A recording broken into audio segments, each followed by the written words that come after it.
This week, Richard Reinders is with us to talk about the lengths vendors will go to for a spot on your calendar. Then Ryan Kallenber, EVP Cybersecurity Strategy from Proofpoint, joins us to talk about cyber criminals shifting tactics. Finally, in the enterprise security news, Orca Security raises all the money. Privacy engineering firms hit their funding stride. McAfee and FireEye merge, but where's RSA's dance partner? Akamai acquires Guardicore. NetApp picks up Cloud Checker. SPDX becomes the ISO standard for S-bombs. Facebook shares details on how they accidentally Thanos snapped themselves. All that, our weekly squirrel, and more on this episode of Enterprise Security Weekly. This is Security Weekly, for security professionals, by security professionals. Broadcasting live from G-Unit Studios in Rhode Island, it's the show where we talk security vendors and aren't afraid to name names. It's Enterprise Security Weekly. Whether your biggest cybersecurity concern is ransomware, unprotected network devices, zero trust success, or auditing your supply chains, firmware security is critical. Eclipsium's enterprise firmware security platform helps you identify devices and their firmware, verify the integrity of firmware wherever it's used, and fortify firmware throughout active remediation and automated patching. Visit securityweekly.com/Eclipsium to try out Eclipsium or learn more about enterprise firmware security. Did you know that 81% of data breaches are caused by weak password security? Keeper Security's easy-to-use password manager platform keeps your passwords safe, easy to share, and out of reach of cyber criminals. Keeper is the leading cybersecurity platform for preventing password-related data breaches and cyber threats. Check out Keeper and get a free 3-year Keeper Password Manager solution when you take a demo of Keeper for Business. Learn more at securityweekly.com/Keeper Security. Welcome to Enterprise Security Weekly. This is episode 245, recorded on Wednesday, October 6th, 2021. I'm your host, Adrian Sanabria, and joining me is Mr. Tyler Shields. Good afternoon, Adrian. Good to see you again. Likewise, busy in hair and makeup, just to put on a hat there. Yeah, it takes me a while to get this face. Yeah, no, it takes me a while to get this face to look as good as it does. So, just saying. Also, with more of your guitarists join us today. Are they guest hosts? 100% the star of the show. I'm kind of worthless on the show, but these amazingly overexposed guitars will come along. And actually, in 2 seconds, next time you cut away from me, I'm going to close some windows and see if it makes it a little better. But we'll get there on the set someday, I promise. Yeah, that's what I have to do over here. I have to close up all the windows, otherwise everything just gets blown out. Is that a mandolin you have there? This guy over here? Ukulele? Yeah. That's actually an electric ukulele. I can plug it into my amplifiers that I have down here and play electric ukulele. Very nice. Yeah. Also with us today, Mr. Paul Asadorian is soldering stuff, trying to recover some hardware, soldering on some JTAG. I believe, or a serial port, something like that. So in his place, we have another Tyler with us. We have Mr. Tyler Robinson. Welcome. Uh-oh. 2 Tylers on the show at one time is dangerous, especially when Paul's soldering and, we're providing remote support for that solder effort. A very solid crew. I don't think we're missing anything today. I think we're well equipped for today's interviews and the news today, all of which I'm very excited about. But before we get into those, InfoSec World 2021 is proud to announce its keynote lineup for this year's event. Hear from Robert Herjavec, plus heads of security at the NFL, TikTok, U.S. Department of Homeland Security, Stanford University, and more. Plus, Security Weekly listeners save 20% on Digital Pass registration. Visit securityweekly.com/ISW 2021 to register now. All right. So for our first interview today, we're really excited to have Richard Reinders. I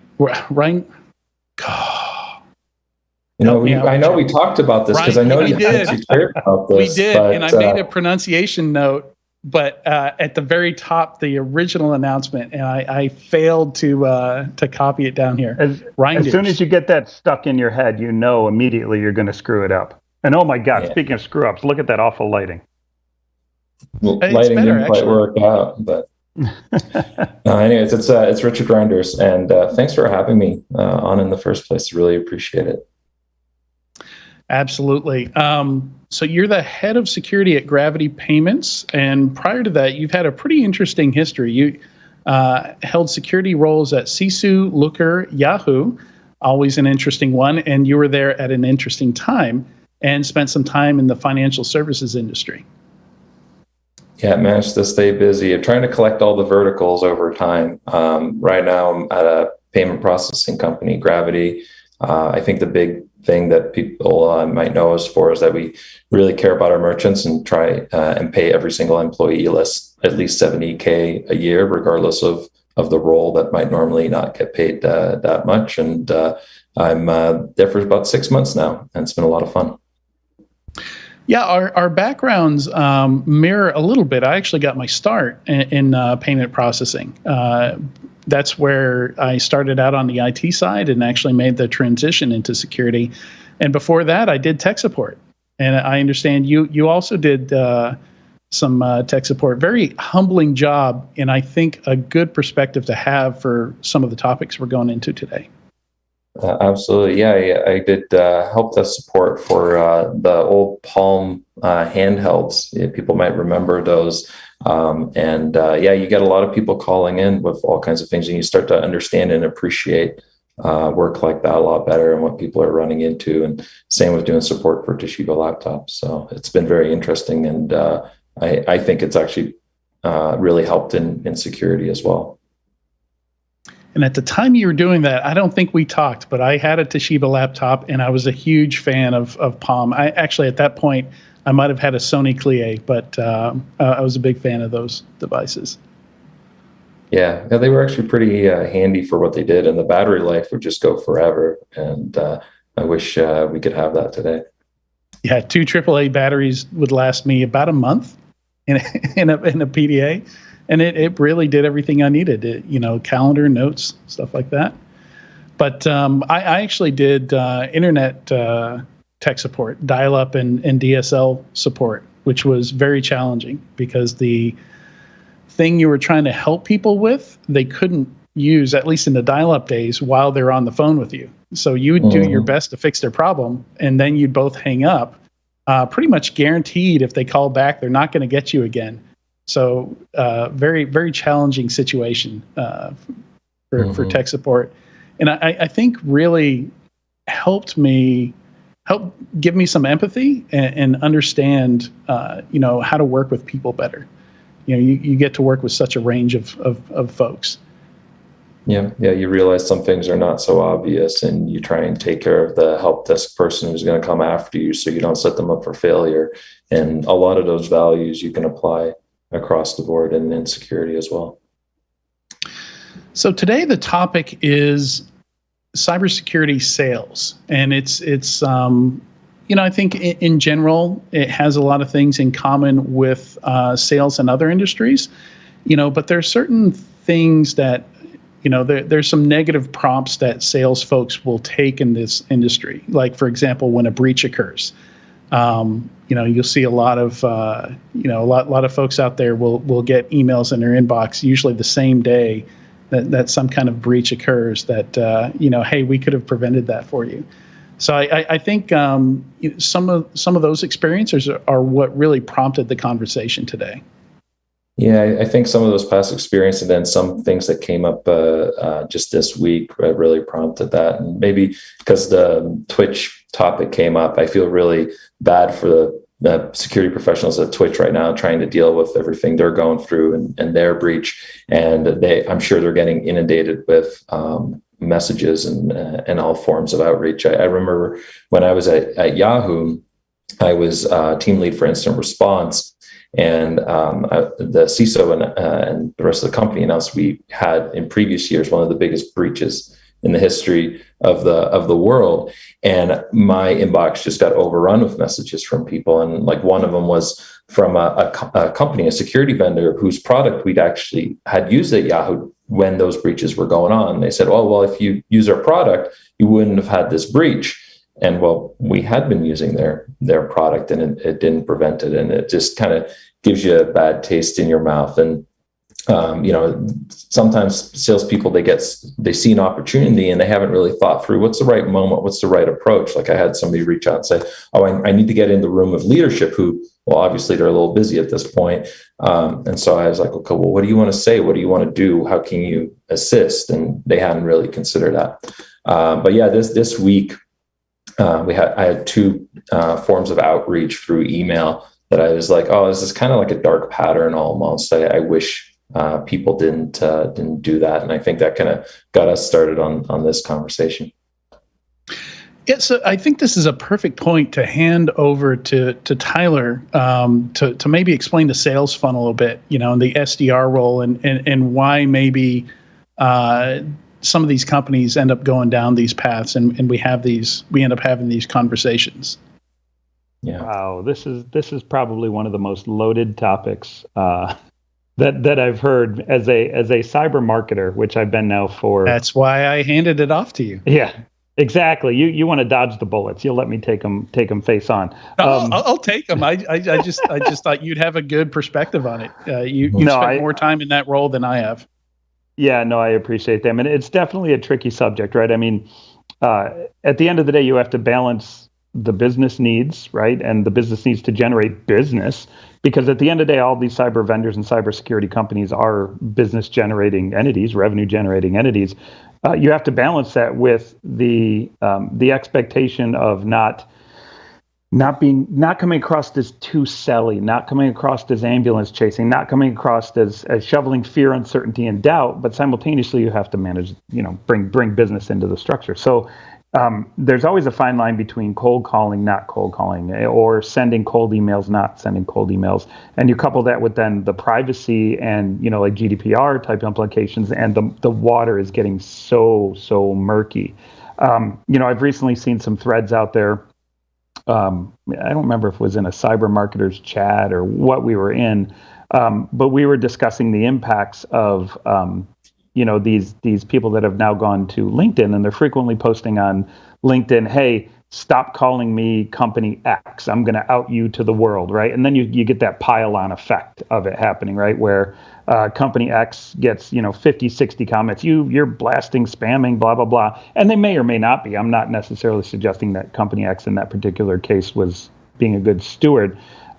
But it's so easy to trip over that line these days that it makes it difficult to be a cyber marketer in a general sense, and to create outreach that's effective yet respectful. And that's the goal of every CMO in the position that I'm in, is we have to create outreach, we have to create brand, we have to create interest in our product in a respectful way. And generally, I find that if you are attempting to do that the best you can, most of the time the audience is receptive to it. And I think this is really tough too, right? Because every person receiving this is going to receive things differently. So that funny message that's totally going to connect with some percentage, some other percentage is going to respond to that and be like, "Oh, that's goofy. Why are you messaging me this nonsense?" and so on. And it's just a very difficult thing. And I think people doing that outreach, it's a very difficult job to be in. But I think it might be interesting to dive into what that marketing funnel looks like for people, and kind of what that outreach looks like. So you kind of know what an SDR person is dealing with, right? Like you try and have this repeatable sales motion, right? And you kind of know how many people are going to fall out of your funnel at different stages, whether it's, evaluating the product or negotiating price or whatever the case may be. And so when you have your repeatable motion figured out, how many people you got to get into the funnel in order to get to some kind of X outcome. And you can get people into the funnel in many different ways, whether it's a conference booth or something else. But one of those ways is doing outreach to go and find that ideal customer profile that could benefit from your product, and then saying, "Okay, let me send them a message." And then the SDR is doing that. They have a lot of tools at their disposal. Like sometimes people wonder, maybe, why am I getting 5 emails? Why am I getting 8 emails in sequence from this person? Well, it's not this individual writing one message for you every single time. They have tools that set up the sequence of events, of communications and messaging, and they kind of run you through that. And hopefully one of those messages connects, and you go and respond to that. Of course, sometimes those messages kind of have the opposite effect. Yeah, to give a little bit of inside baseball for those cybersecurity practitioners that are watching or listening, either one today. We kind of in marketing, we think of the marketing funnel literally as a funnel where you have the top of the funnel. We dump in contacts. Contacts can be pure raw cold contacts, but you have to be careful of overly contacting and spamming someone who never asked to be opted in. Then you have kind of this structure called leads or subscribers where they're opted into what you're putting out from a marketing material standpoint. And out the bottom of the funnel, you get what's called marketing qualified leads. Now, between the top of the funnel and the bottom of the funnel, there's a process that has to occur called nurturing. And that process is the process that can backfire if you do it wrong. If you're talking to someone that's at the top of the funnel, has a 0 lead score, meaning they've never ever interacted with you, you have to be very, very careful of how you contact them. You can't just spam them with a bunch of stuff from your mailing list. A, it's against GDPR. B, it's going to put a bad taste in their mouth. There's a lot of problems with that. But you have to try to get those people down the funnel, score them, make them interact with you so that at the end of the day, they can understand who you are, what you bring to the table, and if they're interested in buying the product. And I think that process is the process that cyber marketers have to make sure we get right. And the key here that I found to be successful, and I have no idea how far you guys want me to go into this, but what I found to be very successful in cyber marketing in general is actually not trying to sell. It's really providing value to the audience being our database of contacts that we're marketing to, providing value to them in every touch that we do. Hey, we just put out this really cool blog post that talks about how to use our product to do X, Y, and Z. Here's the technical how we do it, right? That actually provides value to them. Or here's a news article and our CTO's evaluation of the results of that news article that you may find interesting. If you approach cyber marketing with we're going to provide you with something that's useful to you, you build up really good brand empathy. And that's how I've been successful over the last decade or so as a cyber marketer. Mm-hmm. I agree with that. Like as a recipient, if somebody's done the research and it's relevant to me, I'm going to be reading that, if it gets me thinking, I appreciate that, and if it provides me value, I kind of feel like I owe you one, like you did something good for me. And, it makes me think, okay, how can this product help me in the organization? Because at the end of the day, like as a security professional, I want to keep the organization as safe as possible, help reduce risk, help things go well, and a product that can help make life better, whether it's for the company, the team, customers, keeping them safe, then that's going to be of interest. And what's interesting as well is, you get all kinds of outreach. It's not just salespeople that do the outreach, right? Like, for example, most companies have a security email address, and you'll get people from all walks of life reaching out, and they may tell you about that they're aware of an issue in your environment, or maybe it's a peer that's telling you something. And you always have to take that outreach on risks and vulnerabilities seriously, no matter the source. Maybe that's something that's worth putting in a bug bounty program and rewarding them for. And so when somebody starts pointing out, something that could be of risk to the organization, could be a vulnerability, security professionals often respond out of care and concern, and even if the majority of those cases are dead ends, it's worth following up on. And, security professionals have to have the humility to know that they're not always going to be perfect. They're not going to be aware of 100% of everything. And so sometimes that kind of thing is where, you're going to get your insights from. Now, of course, if you get outreach from a vendor, trying to point stuff like that out, you want it to be actually an issue and not a false alarm. And that's that kind of fine line to tread. How do you provide value and not that fear? Yeah, one other thing too, since we're going back and forth kind of on this topic, one of the things that I've learned is to be extremely respectful of requests for removal. And what I mean by that is not just, okay, I removed them from a couple of sequences. Like if they say unsub, or if they click unsub, or they say, hey, I want out, or please stop contacting me, remove them immediately. Be respectful of that. Make sure you have an actual process that not only just removes them from one or two things, but gets them the hell off of all of it, right? Last thing you want to do is ever hit somebody after they've asked to be removed, because it just makes your company look like an amateur hour joke. So you really have to make sure you get that right as well. Yeah, because what will happen is that outreach will fall apart, or the security professional says, this is not relevant, I don't want to have it anymore. And what they'll do is they'll slide you onto some nurture track where every week you're getting an email from them that's a generalized marketing email, and it really may not be what they're looking for. And it's tough because you want to keep opportunities or people that you can nurture into an opportunity alive as long as possible. And I think part of the problem there is the metrics that they're getting, tell them that they're having some success, by pestering people. This I kind of think of it as, this sales method as wearing people down. There's this school of sales that, there's a minimum number of touch points you need to reach before, you've softened them up enough, I guess, to land the sale. That's the lure of polarizing messages, right? Like you get a higher response rate, and so you think like you're doing something right, but you may also be ticking off a larger group of people than that you wouldn't have normally ticked off, which is also going to run into spam reporting and things like that. Yeah. And there's one other thought though, because even though like we can get into some examples of bad outreach, on the flip side, is a security professional going to really not use the right product for their environment if they happen to not like a marketing message? I'd like to think that a security professional can get over their own feelings and really say, okay, this is the right thing for the organization, regardless of how I feel about how that salesperson rubbed me the wrong way or something like that. Yeah, I don't know. I've seen a lot of CISOs where that's kind of a hard fail for them. If the sales ethics are kind of questionable, like the example you're talking about earlier, where somebody was it sounded like somebody was using like a vulnerability disclosure process to try and sell you something. Like for some people, like they're just going to cross you off that list, and cut you out, even if you do have a decent product. Yeah, I think that's a fair point, and I have heard the same thing.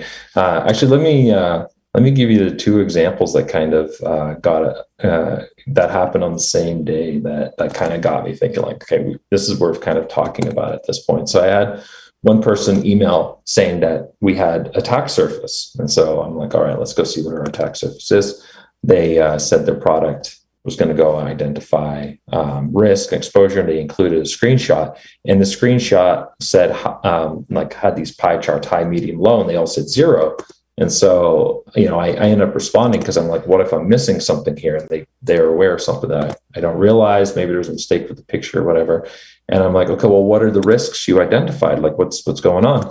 And their response was like, well, at this time, we have not detected any priorities that need to be addressed. But hey, you want to go talk to a salesperson? And to me, that's kind of a turnoff, right? Like you haven't shown value to me. You got me worried about something, and then it turned out it was nothing. And that one I didn't like so much. Another one that I had was, keep in mind, I was on vacation for a little bit. Somebody started up their sequence of outreach, sending these messages. I didn't really respond. I was on vacation, and I come back and basically this Monday I got an email saying, oh, I ran a security scan, and in bold it said, we found a low performance score with your security. And I was like, okay, well, that sounds serious. Let's follow up. And so I responded asking for info, like, what are the security issues that exist? Because, I want to resolve them, and I'm still waiting for a response. It's just kind of using fear to try and elicit a response. But if you have no value to provide, it's kind of it's a turnoff. It's frustrating, Yeah. And so that's the kind of thing that I wish we wouldn't do. Yeah, the key you said there is, if it's of no value, it's a turnoff, right? If there's value and you believe there's value, then you're probably not going to run away from it. And I look at it this way: taking away the cybersecurity marketing of what I do, taking cybersecurity out of it, and just looking at pure marketing. If you think about what hits your personal inbox every day that makes you go, Hey, I read that literally every single day. It's a sales thing, but they send me it once a day or 3 times a week, and I read it every single time. They're not selling me anything, but I can tell you, because me as an investor, I read CB Insights newsletter. I read Crunchbase's newsletter. I read, Morning Brew. I read the Hustle Fund letter. Why? Because they provide me things that I find value from in every single email. And when you do that, now I know when I need data on new companies, where do I know to go? Crunchbase, right? It's the big brand. It's what I go to literally probably 2 or 3 times a day when I'm doing corporate development style research. But they never once tried to sell me. They just provide me data to get the brand there, and I can come to them when the timing's right. Yeah, absolutely. And then you know who to get a hold of, and you have that comfort level and you have that trust built up because they put out something useful that is proven to be right. And I think that's a great example of where somebody can provide value. Yeah, and I think it's more than not providing value, though, because again, from the perspective of somebody that, in a security role that is very emotionally tied into what they do, it really should be a relationship. Most selling in our market, in our B2B market, is very relationship focused. Very account based sales, and you don't want to kick that off with a lie, with haha, no, just sent that to get your attention, to get you to respond, and it worked. And again, I think there's that disconnect between the SDRs and the account managers, where their only job is to get responses, is to get meetings on a calendar. Oftentimes that's their primary KPI, is how many meetings did you get? So the way they get those meetings is not necessarily important to them, because they're not worried about a long-term relationship here. They're just trying to hit their quotas for the month. Yeah. And being in their role is super tough. Like, I don't think that can be overemphasized. Like we talked about doing help desk jobs and really it being helpful to understand people and to grow empathy and so on. But I think for SDRs, it's a very difficult job. They're getting snide remarks all day long. They have a ton of pressure to meet certain numbers. They're often treated as disposable in a lot of orgs. And it's just a very difficult job. It's almost like hazing outside of university. If you survive being an SDR for a year, you could join some other role in the organization or something like that. It's tough, but if they get the tone right, they get the approach right, and then get you with somebody who can kind of build that relationship so that trust exists, it is very impactful and it is very valuable. But I think trust and building that relationship is key, because I remember one time I got told, okay, so in the coming year, we're doing, instead of classic EC2 servers, we're going to go do Kubernetes, and we're going to go get ISO 27001, and we're going to be in more than one cloud. We're going to be from AWS, also in Google Cloud. We're going to be in Azure, and so on. And how we're going to do security for that, for like logging and monitoring and so on. And basically, I was talking with a lot of different vendors for logging and monitoring, but there was one who really spent some time trying to understand, what it was that I was concerned about, what I was trying to solve for, and then to explain how their product could actually help take care of those things. And they worked very hard to establish trust and shown that they could do it. And that ended up kicking off a multi-year relationship that was mutually beneficial because of how great they are and how they cared about that. And so I think that's a very important aspect of vendor relationships. And I think that is one of the keys, is that to fixing this, is that with SDRs, they need to understand that they need to do some research, put some time in. Like, I've seen a lot of CISOs complain, like how long does it take to figure out if I'm using AWS? Like, there's tools out there that can just, you can plug in a domain name and they can answer that question for you. And it takes time and patience. So SDR quotas, I think have to ramp up over time, because, it takes a while to get to that point, with some of these leads that they're going to be working. And if the incentives don't give you the time to go that patient relationship building route, then yeah, you're going to be burning bridges and maybe not even know it. Yeah, and the organization can help with this stuff, right? Because in theory, there should be an ideal customer profile for your product. You should be able to do the research of like, these are the companies that meet that profile. And that's where SDRs can focus their energy. And by setting them up with the right information and tools and messaging, they can go and do the research to really tailor it to the company, to the individual, and really, adjust that. Like for where I work today at Gravity, you send me a message where it's all about helping the merchant. That's a lot more appealing to me because it aligns with the values of the company. How do we help that mom and pop shop on the corner? How do we make their life better? That's a lot more relevant to me than how do I maximize profit? But I may have worked somewhere else where it's like, okay, well, this is, pure ROI, dollars and cents conversation. How little can I spend to get the biggest bang for the buck kind of thing? But that's where, research can really help to make the message connect to the needs of that specific person and place. Yeah. Well, Richard, I think that's some great advice. Hopefully we've helped some vendors out. I know we do have some vendors, investors, a whole very varied crowd that listens to this. So hopefully we got to some people and provided them some value. Hopefully it's helpful, because the thing to understand too is like security professionals need to know about good security products, and they may not be aware that they exist in a very crowded field. So being made aware of it can be very useful, so I hope it's helpful for people that are going through the grind and trying to connect with people. Absolutely. Richard, thank you so much for joining us today on Enterprise Security Weekly. Thanks for having me. Stay tuned. When we come back, we're going to talk. What are we going to talk? We're going to talk with Ryan Kallenber from Proofpoint about the latest threats.